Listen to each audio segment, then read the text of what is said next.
Good evening. Thank you for coming.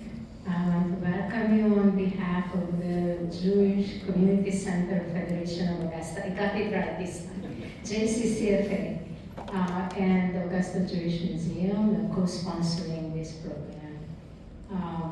I don't know how many of you have been at the program that Robin did a while ago here about his Right for the Living experience, and he also gave that talk at the museum, and I think that sort of led to today's guest. I let Robin introduce him.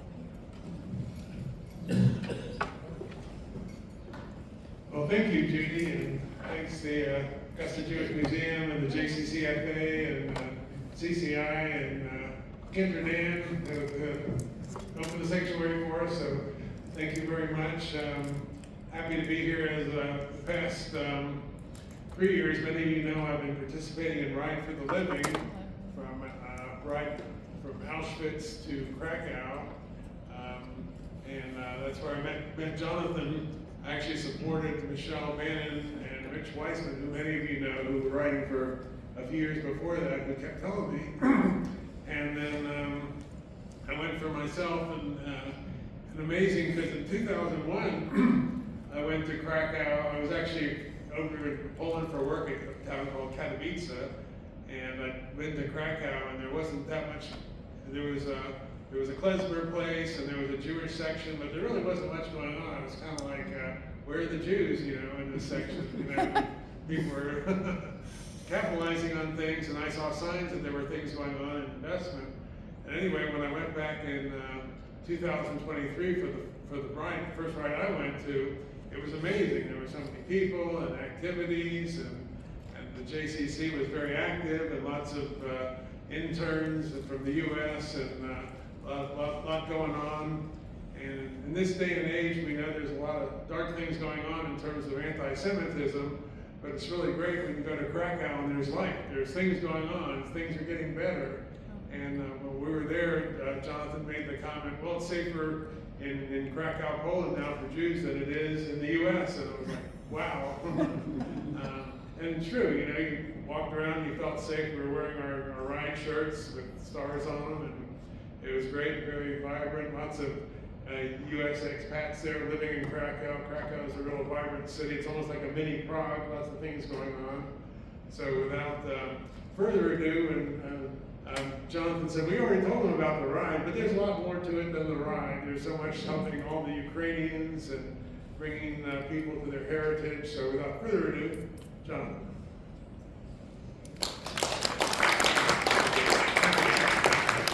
Thank you, Robert. Good. What an honor to be here in Augusta. I've never been here before, and I don't golf, so yeah. I'll start with the story, and we'll get to the ride, but it'll take us a little while. I think that the ride is amazing, and all these people come together and ride from Auschwitz to the JCC, but we need a little bit of context to sort of understand why we're doing this ride, why there are Jews in Poland still. I don't think we really think about it that much in that way. Poland is generally seen as a place of shadows and a place of ghosts, not as a place of life. Before I begin, how many of you have Polish roots? How many of you have Russian? How many of you think you have Russian roots, but I know that they're actually really Polish roots? Okay. Very often you're like, oh, why? Oh, where are you from? Oh, my family is Russian. Why? Oh, my grandfather had a Russian passport. Oh, what city did it say he was born in? Warsaw. So because of the partitions. Anyway, I'll begin with something like 75 to 80% of North American Jews have Polish roots. If you go by the sort of Poland at its largest, not Poland today. A few years ago, a young woman walks into our JCC looking for a rabbi. And my father, I grew up Orthodox, my father would have been very happy if I were that rabbi, but life took a different turn. And they brought her up to my office. They figured the director is the closest thing they had to a rabbi. And she's looking very, very nervous. She sits down in my office. I said, calm down, it's okay, everything's good, just relax a little bit. She says, I have to tell you something. I go, okay. She tells me a few days earlier, her grandmother, who was 85, 86 at the time, told her, come right over. And she's a good granddaughter, said, okay, of course, come hurrying over to her grandmother's house, walks in, grandmother tells her to sit down on the edge of the bed, and her grandma says, I have to tell you a story that I have never told anybody. Now, this girl, her name was Maria, was Catholic, seemingly Catholic, which is like everybody else in Poland pretty much. But the grandmother tells her a story. She says, I was a little girl, I think she was about 5 or 6. I was in the ghetto. Yeah, first time granddaughter's hearing anything, word ghetto coming out of her mouth. My parents took me to the edge of the ghetto one night. They got down on their knees and they told me 2 things. They said, be a good girl and never tell anyone you're Jewish. They then passed her through the ghetto wall. Somebody smuggled her out of the ghetto to a couple that raised her as their own daughter. She always remembered who she was, but she kept her promise. And she got married, children, grandchildren, had a job, whole career, and never told a soul, husband, nobody, that she was actually a Jewish girl from the ghetto. Until she sat her eldest granddaughter down, tells her this story, and she tells the granddaughter, I was a good girl, I kept my promise to my parents, I never found out what it meant to be Jewish, go find out what that means. And the granddaughter literally takes her phone, Googles Jewish Krakow, sees there's a JCC, walks into the building and tells me this story. Now, this is my job, this is kind of what's going on in Poland, this discovery is happening, but not usually it's a pretty dramatic story to hear, but I'm like, oh, okay, is that it? Is that the whole story? Like, she goes, yeah, that's the story. I go, oh, okay, well, I hear that all the time, like, no big deal. I'm thinking like, oh my God, we're crazy. And she goes, what should I do? And I said, well, first of all, you've come to the right place, and I said, why don't you come to Shabbat dinner? And of course, she says, what's a Shabbat dinner? How does she know what she doesn't know what Shabbat dinner? So she comes to a Shabbat dinner, she meets some other people young people that have found out that they're Jewish, and she goes on Birthright, she gets involved, and she has now become an active member of the Jewish community because that's something inside the grandmother after 80 years made her express this Jewish identity that she had and that she didn't feel safe telling anyone or kept the promise. You know, these things are complicated. But anyway, this is what's happening today in Poland. Actually, I met my wife at the JCC, which is not so uncommon. Meet your wife at the JCC, these things happen. Except I met my wife at the JCC when she came to the JCC after finding out she was Jewish. So this is also the story of my wife. She came to a Hanukkah party after finding out she was Jewish. We met and we have a 3-year-old daughter that goes to the preschool, which is the first Jewish community preschool to open in Krakow since the Holocaust. So this is essentially what's happening today, these stories of discovery of people that didn't know they were Jewish finding out. But how do we get to this point in Poland in 2026? No, 2026. It's only the second time I'm saying this in 2026. How do we get to this point? It's not obvious. I don't think you have, normally on Shabbat, you don't have a few people walking in saying, oh, excuse me, I just found out I'm Jewish. It's not, for most of us, this isn't the basic normal thing that's happening, but it is in Poland. And how do we get to this point? So, you know that Poland was a very Jewish place? Yeah. Okay, this is a good starting point. Poland was a very, very Jewish place for a very long time.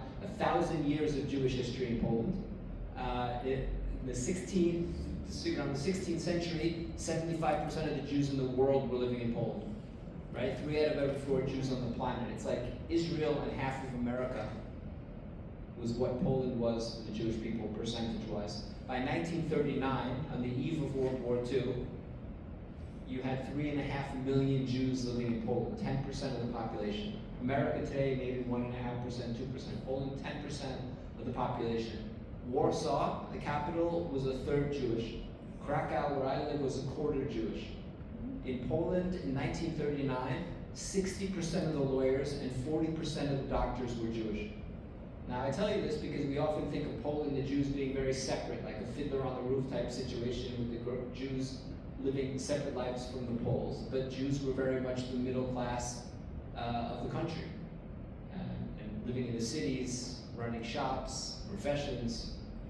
And 1939, of course, Germany invades from one side, Soviet Union invades from the other, and by 1945, Germans and their accomplices have murdered 6 million European Jews. Over 3.1 million of them are Polish Jews. So more than half the victims of the Holocaust are Polish victims of the Holocaust. And in our general Jewish narrative, we know there were Jews living in Poland, Jews murdered in Poland, some survived, the survivors left. Now, that's the end of Jewish life in Poland. We don't really think about it till beyond 1945. And the survivors left. Now Poland is a place that you go back to visit, places where Jews used to live. Except, not all the Jews left Poland. Some of the Jews stayed. During communism, it became difficult to be Jewish. In Poland, it was difficult to be anybody during communism, but extra difficult, let's say, to be Jewish. So what did the Jews do that were living in Poland? What were they driven to do? Something that's happened to our people, unfortunately, throughout history a bunch of times. They went into hiding, they changed their names, they hid their identities, and they didn't tell their own families even that they were Jewish. So during communism, by the end of communism, 1989, there's really pretty much no Jewish life in Poland. Seemingly, no Jews. But the seemingly here is important. In 1989, communism ends very abruptly for us on this side. It was very abrupt for them on that side. And suddenly Poland is free. A country that was last free in 1939 is free. And one of the things that Poles start to understand, or start to look for as they try to understand their place in the world after 50 years of occupation, is one of the major changes in Poland between 1939 and 1989 is the fact that the last time the country was free, there were a huge amount of Jews living there, and now there are seemingly no Jews living in Poland. So non-Jewish Poles start to become very curious and interested in everything Jewish. They start to write books, and they start to listen to klezmer music, and museums open, and there start to be Jewish studies departments at universities. They start to have Jewish culture festivals. The largest Jewish culture festival in the world is in Krakow. What an odd place for the largest Jewish culture festival in the world to be. Not on the Upper West Side of New York or Brooklyn, Boca, where we might, I don't know, where we might imagine it, but I don't think if you were guessing where the largest Jewish culture festival in the world is, you're going to guess Krakow, Poland. Started 35 years ago by two non-Jews, one of whom is still running it. So something strange is going on, this interest among non-Jews in everything Jewish, which I think for us, we're skeptical about. Right? Throughout our history, anytime non-Jews have paid a lot of attention to us, even if it starts out going well, it usually takes a nosedive. So we're naturally skeptical about this. And this isn't anywhere. This isn't just anywhere. This is Poland. As much as any of us as Jews think about Poland historically, I think we grow up, as I did growing up in New York, Poles are all anti-Semitic. It was a given. Like, it wasn't even a question. Right? So this idea that, wait, non-Jewish Poles are very interested in all that we're doing in Jewish subjects is very strange for us. And it might just be a historical curiosity. In other words, there are no Jews in Poland. Non-Jews in Poland today love Jewish music and Jewish history. Who cares really? Right? Except that non-Jewish interest in all things Jewish has created an environment that's conducive to Jewish life, which is now relevant. Why? Because these young people, the children, the grandchildren, the great-grandchildren of the Polish Jews who stayed, who went underground and are now finding out they're Jewish, or finding out they have Jewish roots, they're acting upon it because there's a positive pro-Jewish environment today in Poland. Right? If you found out that you have a Jewish grandparent, and you see anti-Semitism around the world, and anti-Israel sentiment around the world and places that are not safe to be Jewish, and your own community isn't safe to be Jewish, and you just found out, you grew up Catholic, and you just found out that you're at 23 years old, that your grandparent is Jewish, what are you going to do about it? Probably nothing. Probably nothing. But these people, my wife included, that are seeking to connect to their Jewish roots are doing so because there's an environment in Poland led by non-Jews of interest and safe place to be Jewish. Very low anti-Semitism today in Poland for a while. Mm-hmm. One of the safest, easiest places to be Jewish in the world, and I travel a lot, is Poland, and certainly a place like Krakow, incredibly safe to be Jewish. But we still didn't get to the bicycle route. 2002, King Charles, then of course he was still Prince Charles, visits Poland on a state visit. He meets with a few Holocaust survivors in a cafe, and they tell him their story. First they survived the Holocaust, then they outlasted communism. And he says, how can I help you? And they say, we have all these synagogues. Krakow, by the way, has the best preserved Jewish quarter anywhere in Europe, not Prague. 7 renovated pre-war synagogues. You can leave our JCC, go to all 7 synagogues, and be back in our building in 10 minutes on foot. And the youngest synagogue in Krakow, the baby of Krakow synagogues from 1862, that's the youngest, and the oldest from the 15th century, all within a 10-minute walk. Anyway, they tell the prince, we have these synagogues, but we don't have a place to be together like a senior citizen center, and he promises to help them realize their dream. Prince Charles keeps his promise, gets in touch with the organization in England called World Jewish Relief. They do some research and they realize that it's not only these survivors, that young people are starting to find out that they're Jewish, have Jewish roots, and they go back to the prince and they say, we'd love to do a project with you, which is what you say when the soon-to-be King of England comes to your NGO with a project, you say yes. But we'd like to do something even bigger. Instead of only for the senior citizens, let's do something like a JCC that can help reinvigorate the community. Prince Charles said okay, gave some of his personal funds, and they built the building, and in 2008, Charles and Camilla, now the King and Queen of England, came to Krakow, opened our JCC. I was the prince's host for the day, which was very cool, to be able to spend the day with Prince Charles. But I think what's even more interesting about it is that he has maintained an active interest in our center. I went to London to brief him about our work, and even with our work with Ukraine, which I'll tell you about. I would send videos, take videos with showing what we're doing with Ukraine, send it to his private secretary, who would then show it to the king and let me know, oh, the king really liked that video and liked this video. So I was on getting a feedback loop from the King of England, which was very strange. And we never thought it would happen, but actually he came back to visit us in Krakow as king. So in January 2025, a year ago, he came to Auschwitz for the 80th anniversary of the liberation of Auschwitz, January 27th, and the one stop that he made besides going to Auschwitz was to come to JCC Krakow, where he said some very, very nice things about us. So there's a really amazing origin story of how our JCC got started. What's going on in our building? Pretty much everything in the community is happening through our center. I mentioned these young people finding out they're Jewish. We have this preschool that I told you, which is the first Jewish preschool to open in a very long time. And we have a Sunday school, we have a young family program, BBYO, the teen program is run through our JCC. We have 200 active students in our Hillel that's run in conjunction with our JCC. We have 55 Holocaust survivors. People are surprised by that number, that there are still, these are Polish Jews primarily who never left. And now we have some Ukrainian Jews as well, survivors that we're taking care of. Again, there's no federation, there's no Jewish Family Services. We are the primary organization caring for those survivors. In some cases it means housing the survivors. For some it means if somebody has a leaky roof, we're the ones who are going to go and send somebody over to fix the roof. So we're fully taking care of them. We have Shabbat dinner every week, more than 100 people every week for Shabbat dinner.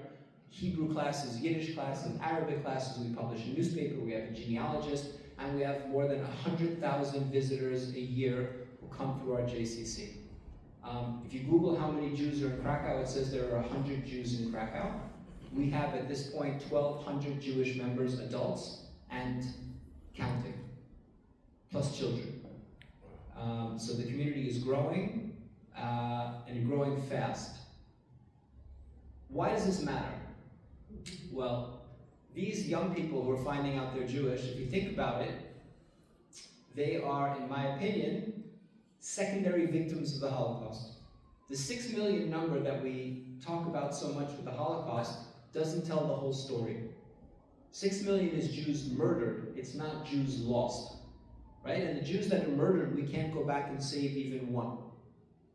Right? That 6 million Jews were murdered, they're murdered. But the Jews that were lost, which is 6 million and something, these Jews, we still have a chance to go out and find and reach. And what an opportunity that we have 81 years after the Holocaust, that we can still, we all of us, have the ability to affect the number of Jews lost to the Jewish world because of the Holocaust. What an amazing, wonderful, beautiful opportunity we have to do that.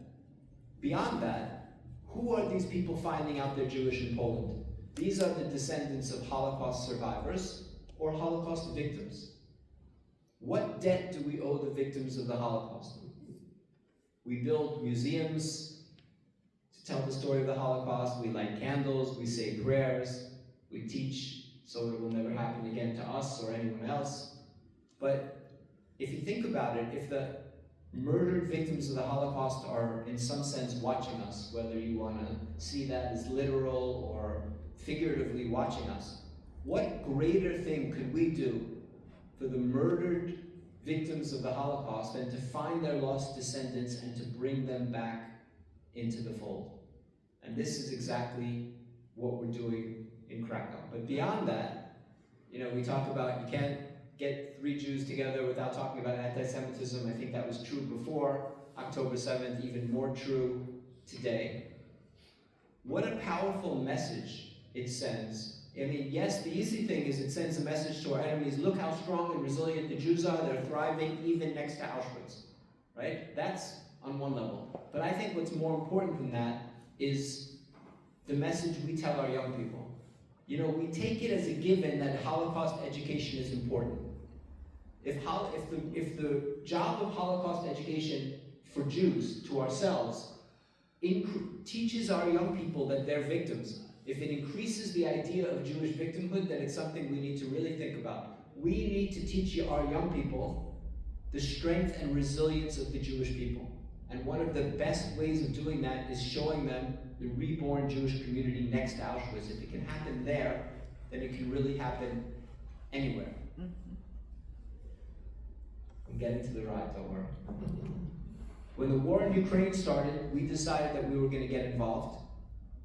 We got actually very, very involved. The first day of the war, we put a banner up saying, "Welcome in Ukraine," in blue and yellow.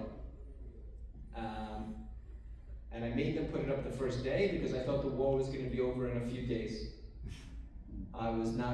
Don't ask me who's going to win college football or anything. You see that I'm not good at predicting things. It's 4 years, almost 4 years later, and the war's still going. We put a sign up saying welcome, and I thought, you know what, I don't know what's going to happen in the war. Maybe there'll be some refugees. I want them to see that the Jews are welcome. We were refugees ourselves. I want them to see that the Jewish community is welcoming them.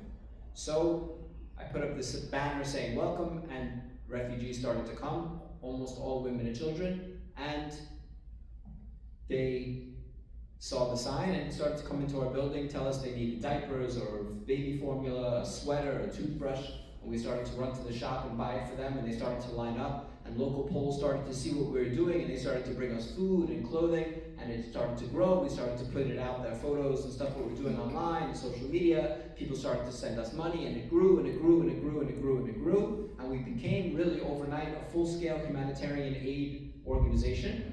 To date, we have helped about 470,000 Ukrainian refugees, 99% of whom are not Jewish, and we've raised and spent $16 million on Ukraine, which is 4 times our annual budget. Why do we do that? We do that because 80 years ago, when the Jews were the victims, almost nobody helped us.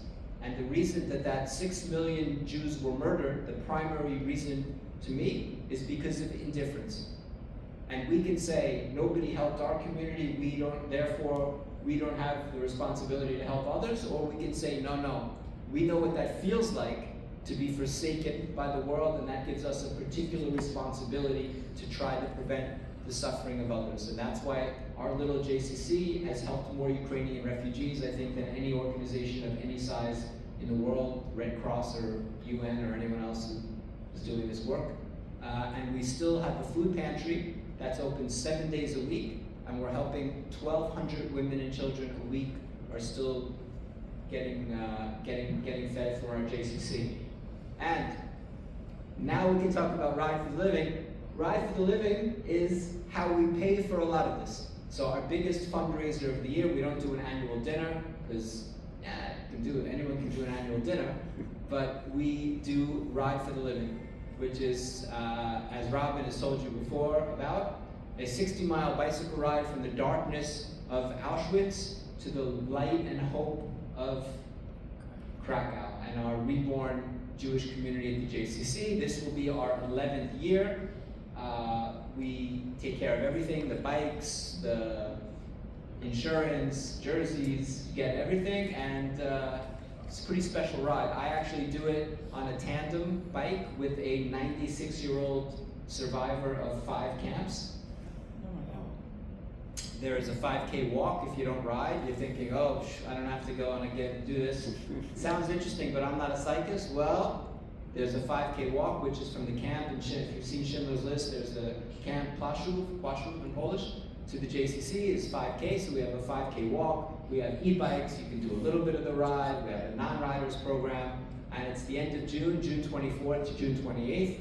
Essentially, how did the ride start? I'll tell you very, very quickly. There was a guy from London who was a really sporty guy, and he met a Polish woman and fell in love, as one does, and he decided to move to Poland, but instead of flying, he decided to ride his bike from London to Poland. And he was a history buff, so he put it on a GoPro, like video camera, and he made like a website, and he documented, he went to sites related to the Holocaust and World War II. So he went to Versailles, and he went to Normandy, and Nuremberg, and different camps. And he ride 1,350 miles, took him 3 weeks, and he finished in Auschwitz. And he came to Krakow down the road to the JCC, and we became friendly with him, and he told us about this ride. And we said, listen, it's a great thing that you did, but like, you finished in Auschwitz. Like, why? You don't finish in Auschwitz if you don't have to finish in Auschwitz. And I said, I think that your ride is not finished. You need to finish in a place of hope. And he said, okay. So we completed his unfinished ride. We did it that first year, it was 2014. We raised money to bring a group. We brought 30 Holocaust survivors to Israel. That's what we raised money for the first year. And we said, wait a minute, we're onto something, this is cool, let's do it again. So we went the second year, we had 85 participants, and we got a call right before the ride, about a month before the ride, we get a call, and a guy says, my name is Marcel, I'd like to do the ride. I'm from Canada. We said, all right, now it's International Ride for the Living, we have somebody from Canada. And he goes, but I was born in Krakow. We go, okay, and he says, and I'm 80. By the way, this was 11 years ago. Marcel tells us a story, and can I come on the ride? And we said, of course you can come on the ride. We were excited when you were just Canadian. Now you're from Krakow and you're 80 and so. So Marcel tells us a story. When he was 10 years old, he was liberated from Auschwitz. He walked back to Krakow to look for his family. He was born in Krakow. Walked back to look for his family with some other children. It took him about 2 weeks to walk, what takes us 1 day to ride. Couldn't find anyone in his family, was sent to a Jewish orphanage. A few months later, his mom actually had survived and found him. He became a cyclist, stayed in Poland for a while, then made Aliyah, moved to Israel, then moved to Montreal, then of course spent his winters, if you want to be a cyclist in Montreal, you spend your winter cycling in Boca, of course, but, can he come on the ride? So Marcel comes on the ride, he brings his family with him, children, son and granddaughters, and we ride together with Marcel, who did the same path. We ride on the same path that he walked 70 years earlier when he was liberated, and we ride together with him. And since then, the ride has grown and grown. If you're a cyclist, you'll appreciate Greg LeMond did the ride with us. One year we had US ambassadors, and this one and that one. A guy who did the ride with us in June and then won the Nobel Prize in October, actually in chemistry, so maybe helps you win the Nobel Prize, who knows. And that's the story of Ride for the Living. This year it'll be from June 24th to June 28th. Like Robin, we have people who come back year after year. There's kind of a whole bit of family that's developed around the bicycle ride. We have between 200 and 300 people come from all over every year doing the ride and then this accompanying walk. And it's really cool, beautiful time of year in Krakow. So, thank you.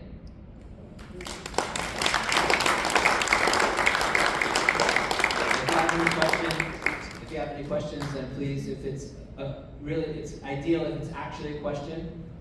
Only with Jewish audiences, if you have to say, oh, if it's a question, like actually ask the question. But questions have question marks at the end. Thank you. You talked about How do you turn it on? it's not on. Okay, who needs it? I'll repeat it again. It's okay. I can ask my question. Can you repeat it? Outside of Krakow, what Yes. Jewish life is like in Poland. Outside Check of one, Krakow. two. Works for Canada Dan. That's why he's Canada Dan. What is Jewish life like outside of Krakow?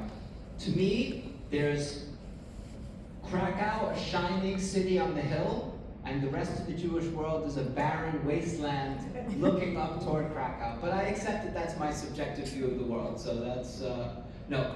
Life is good. Warsaw life is doing very well. Jewish life is thriving. There's a larger Jewish community in Warsaw. There's a city in the west called Wrocław, which used to be Breslau.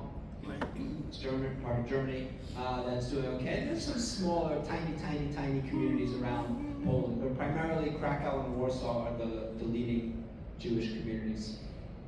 Krakow is beautiful. Warsaw is not so much. Yes. I'm curious if you've experienced revisionist history going on in Poland, because I've had conversations with people who have actually denied the Holocaust. I've experienced.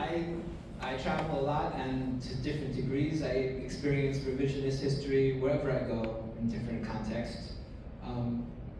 You don't find Holocaust denial in Poland as much as you find denial of Polish culpability in the Holocaust, right? So nobody's saying there was no Holocaust because everybody's grandparents, saw trains going by. But yes, the Poles have a hard time dealing with the idea. The Poles generally, their worldview is that they're victims, right? Historically, where is Poland on the map of Europe? Exactly where you do not want to be on the map of Europe, between Germany and Russia, right? Not good. So Poles have been conquered by this one, partitioned off the map. So Poles see themselves as victims, and their identity is based, I think, to a large degree on victimhood. So the idea that a people that sees themselves as victims also at times victimized others is very hard for them to accept. So they're very proud of the righteous that saved the Jews, and they don't do a good job of dealing with the fact that they did a lot of bad things to the Jews during the war as well. And when there's a populist government in power, then they kind of play that card and say the whole Polish nation is a giant righteous entity and nobody did anything bad, and look how great we have. If you go to Yad Vashem, the most righteous among the nations are Poles, therefore Poles did a great job during the war. And you say, well, if they did a great job, why did 90% of the population get murdered?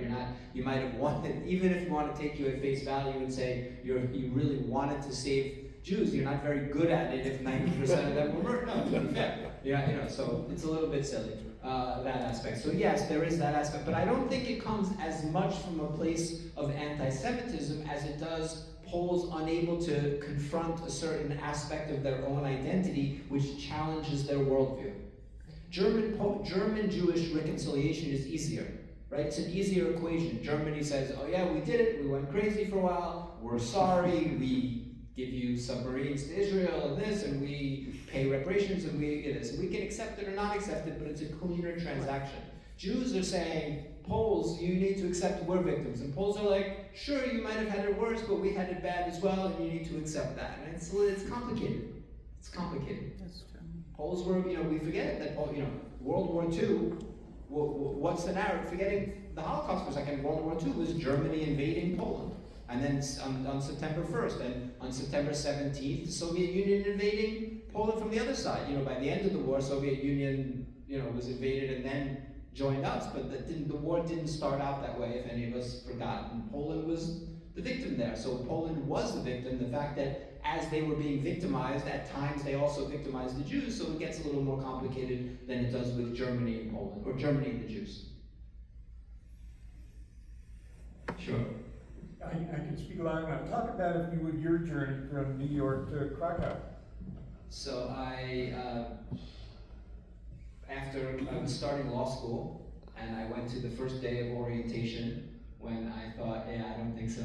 So I asked them, half-asked them if I could defer, and they said, sure. I guess they weren't that eager to have me in the first place. So I deferred for a year, and it was getting cold in New York, and I met somebody who was on a kibbutz in Israel. That sounded like an interesting thing to do for the year. So I went to Israel, and I was on a kibbutz, and I loved it, and I decided to stay there and not go back to law school. And I made Aliyah, and I was a lone soldier. And then after I finished the army, I was back living on a kibbutz in the desert, and I met a Polish woman, a different Polish woman than I mentioned earlier, and I fell in love, and I moved sight unseen to Poland in 2001, and we never got married, we broke up, and I just liked Krakow, and I decided to stay. And I was teaching at the university before the JCC was being opened, and once the project started to build the JCC, I was hired. I was literally the only person in the country who knew what the letters JCC stood for, so that was easily qualified me to be the director. And we've grown. We're about 65 to 70 full-time employees now. It's the largest Jewish organization in Poland. So, yeah. And I never went back to law school. You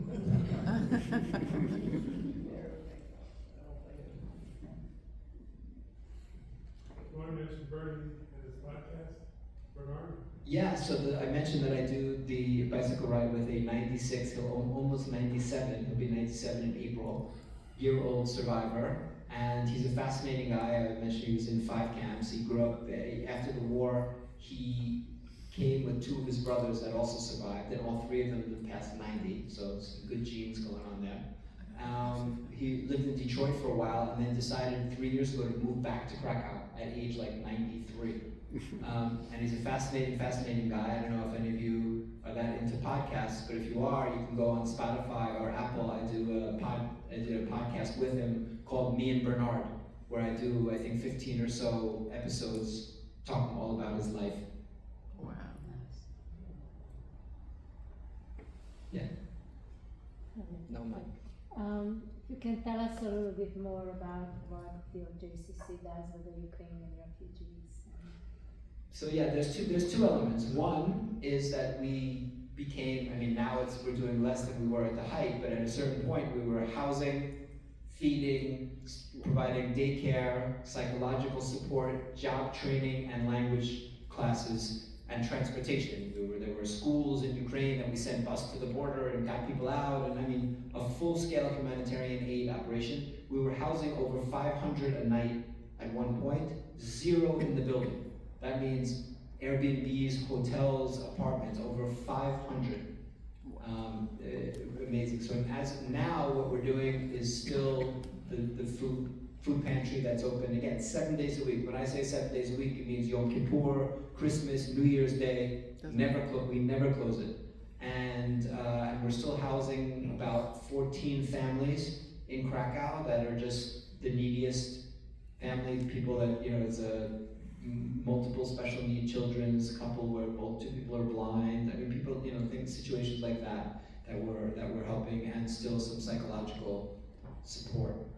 But it's, country of Poland was remarkable, has been remarkable supporting Ukrainian refugees, but there's not really any money left for it. So we're the only organization really that continued doing that. So the food pantry that we have in Krakow is the only one that there is now. And the other side of the Ukrainian part is that there are Jewish Ukrainians, right? We provide equal help to anybody, whoever walks in, we help them fully, it doesn't matter who they are. But there are Jewish Ukrainians that have now joined our community. So the Jewish community in Krakow is really growing in 3 ways. One, people are finding out they're Jewish, like these stories I said in the beginning, the stories of discovery, or whether it's a story from a grandparent or doing DNA testing. And the second is you have Jewish Ukrainians that want to stay. If you ask the non-Jewish Ukrainians, they all say they're going back. Every one of them, oh, I'm going back. Maybe they're going back, maybe they won't. It could be that they're from a place that doesn't even, that isn't part of Ukraine or that is occupied by Russia. They still say they're going back. The Jews are like, we're okay here. In other words, I think it's built into who we are that sometimes where we are is not good anymore and we go somewhere else. And it's less I don't know if it's less difficult, but we feel that it's possible. And the third, which is I think the most surprising, is that you have Jews, especially Israelis, moving to Poland from other places in Europe, right? So it's not only Poland. I mean, there was just a recent article in the Jerusalem Post, a big article about Israelis moving to Budapest. So essentially, if you look at Europe today, right, Western Europe is rich and unsafe for Jews, and Eastern Europe is poor and safe for Jews. And the Venn diagram, if you draw the circles, the middle, which is reasonably low anti-Semitism and a decent economy, is a place like Poland. And a place also like Hungary, where you're from, except people don't like Hungary aspect because Orban's it's not that democratic in Hungary these days, let's say. We can put it that way. Not democratic in a lot of places, but okay, let's focus on Hungary for a second. So if you think about it, throughout our history, all of you, I don't think any of your families 300 years ago were living here, I'm guessing. So why is it that you're where you are, or your ancestors, whoever came here primarily because 2 conditions existed. What are those 2 conditions? Decent place to make a living for the family, and low enough anti-Semitism that you're not gonna get killed walk outside your house right away. Right? So this is the reason we all go anywhere. And in Europe, that's not the case in most of Europe today, and it is the case today in Poland. So you have people finding their way to Poland, which sounds, oh my God, how can you move to Poland? Poland, Holocaust, Poland. The world changes. The world changes, and we, as much as anybody, need to be smart enough to see and adapt to that change. So Poland. Wow. Yes? You would describe, besides the initial money, a lot of community support for tremendous projects, all of these people coming, with women and children serving. Can you describe how that's supported by the general community? What kind of community support you have? Yeah, I mean, so we raise our entire budget here in the United States. 95% of our budget is funded here in America. We have a Friends of JCC Krakow organization, a 501c3, so we can accept charitable donations from individuals, foundations, things like that, federations. So that's where we raise all of the money. That's why I'm here. I spend between 5 and 6 months a year in the United States. What is happening with the rest of the community in Krakow? What is their relationship to the JCC? The non-Jewish community. Yeah, very good relationship. We feel, again, we wouldn't be able to do what we're doing if it weren't a good place to be Jewish, if we didn't have good relations with our non-Jewish neighbors. I see our JCC as not only a center for the Jewish community. Most of what we're doing is open to everybody. Anybody can sign up for a Hebrew class or a Yiddish class or come to a book event or a film screening or anything. We've been very involved. We've worked with the Muslim community before. We do a lot with the Roma, Gypsy community, and now with the Ukrainian community. We see ourselves guided by Jewish values and trying to help course, our focus is the Jewish community. We're the Jewish Community Center, but it goes way beyond that.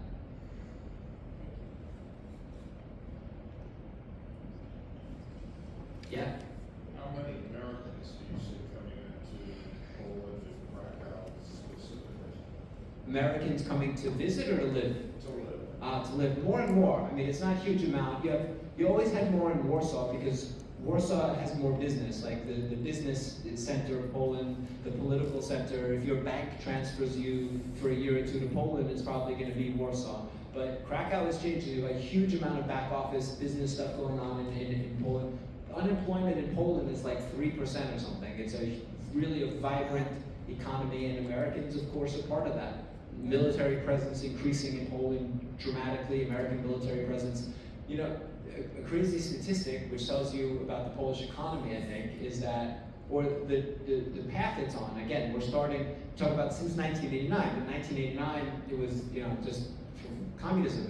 There was really, the economy was in an awful situation. But since 1989, the country in the world with the largest increase in GDP was China, which may be the obvious one. And number 2 in the world is Poland, right? Which is remarkable. Remarkable growth in Poland, which is a decent place to make a living and you know, do business. You have the rule of law, it's inside the EU, protected by NATO. Well, oh my God, that's not good. I say protected by NATO and everyone starts laughing. Wait, what do you know that I don't know? Yes? Any people doing Aliyah from Krakow? Are people making Aliyah from Krakow? Not that many. I mean, you have some, but for the most part, when these young people find out that they have Jewish roots, they're not, oh, I found that I have Jewish roots, I'm running to Israel. That's not what's happening. The people who do make Aliyah, for the most part, are people that become more religious, and then they think, okay, I really want more access to kosher food, or I want to marry somebody and have a religious life, and you know, that's more difficult if you're in a smaller community without, you know, all the religious. The more observant you are, the more infrastructure you generally need. So those are the ones who are more often making Aliyah, the more religious. But you have some Aliyah. But you have a lot more Israelis moving to Krakow than Krakow Jews go to Israel by far. I mean, 10 to 1 or 20 to 1. So it tends to be more of a service economy, technical economy, than it's a manufacturing. Absolutely, service economy, very much so. Tourism economy, large, you know, huge amount of business. A lot of companies have offices there in Krakow. Big American companies. Right, very well educated, low cost of living because we don't have the euro, so we still have the zloty as the currency. So, which is helpful. I mean, it's a little too strong these days. The weak dollar is not helping me, by the way. It's really, no, we raise money in dollars and we spend money in zloty, so the weak dollar is very, very bad for us on this level, in this way. So yeah, the economy is a very strong, it's very resilient economy, primarily moved, of course, from manufacturing to a service economy, but you have a very well-educated, especially in the south of Poland, a lot of young people, a lot of well-educated, there's, you know, other places in Europe, so in Spain, unemployment, people under 30 is like 50%. You know, you have a massive unemployment, there are no jobs for young people. So you have a lot of people coming who have language skills, taking those jobs in places like Poland. Because within the EU, you can work wherever. So Poland's a great place to, you know, I wouldn't say all of Poland is so beautiful, but Krakow's really nice. It's a very nice place. And I have more material if anyone's interested about our JCC, or about support, or about the bicycle ride. I have material up here, or just my information if you want to stay in touch. Thank you. Oh, yes. Robin would like to speak about something. Well, it's a good something. And I'm the other Robin. Okay, I'm Robin with a Y. I'm a member of the Jewish community here. And in May 2025, on my way to Israel, because I try to go to Israel twice a year, I decided to go to Poland. So I went on a momentum trip, which started in Warsaw and ended up in Krakow, and it was the most meaningful experience. I think that we are all very fortunate to be able to have Jonathan here, and I hope that you all sometime get a chance to do that trip, because what he says is really true. And speaking of Israel, we're lucky that this community, we really haven't had a trip to Israel in a couple of years, since October 7th, but now you have the opportunity on April 20th. There were a few people in Aiken that wanted to put together a trip, so the nonprofit that I volunteer for, VFI, Volunteer for Israel, we've curated a trip, and it's April 20th to May 1st. It's going to be 11 days in lots of different locations with 3 or 4 days of volunteering interspersed. So I have information if you want back in the back. It's also posted on the bulletin board, and I'm hoping that Jennifer will put it out in the JCC newsletter. But we're so grateful to have Jonathan here, and thank you so much for stopping by, Augusta. We do have more here than the Masters Golf Tournament.